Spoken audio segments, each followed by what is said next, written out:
တော်မူကြပါကုန်တော်သာဓုသာဓုသာဓု ပြီးပြီလား အမလေးမြတ်စွာဘုရားကဲတော်မူပါ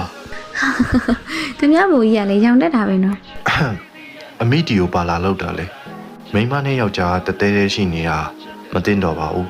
ကိုတဲကိုပြန်ပါအမိဟာ မပြတ်ပါဘူးကျမမီးဆက်ရှိလို့ရှင်ကျမကိုဒီခေါ်လာဘာမှမလုပ်တော့ဘူးလား ဟမ်ကျုပ်ကအမိကိုဘာလုပ်ရမှာတော့ အော်ကျမဆိုလို့ဒါ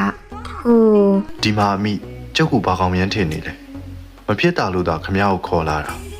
ကျုပ်တို့လူချင်းနဲ့ပတ်စံရပြီးရင်ခမရကိုပြန်ပို့ပြီးမှာ အိုးအဲ့လိုလုပ်လို့ရမလားတော့ဒီမှာတမကြီးရှင်ကျမဘာမှမလုပ်လဲရွာပြန်သွားရွာထဲလူကြီးကျမဘလို့ထင်ကြမလဲအဲ့တော့ရှင်ကျမကိုတောက်ယူရမယ် ဟာကျုပ်ကဓမြနော်အမိကျုပ်နဲ့နေဒူးနဲ့မျက်ရည်တုပ်ရမှာ အိုးဒူးနေမကလို့6နဲ့ပဲ3ရက်ကျမကတော့ရှင်နဲ့ပဲနေမှာ ခက်လိုက်တာအမိရာ ရှင်တော်တရားလို့လေ ဗျာ ဒီကမိန်းကလေးတမေရှီလာမြောင်ပေးုံမကစေကြီးပါဖောက်ပေးနေအောင်လူစိုးတစ်ခုချပိုးကြီး ကျုပ်ကတပြပါအမိရဲ့တခုံးမဟုတ်ရပါဘူး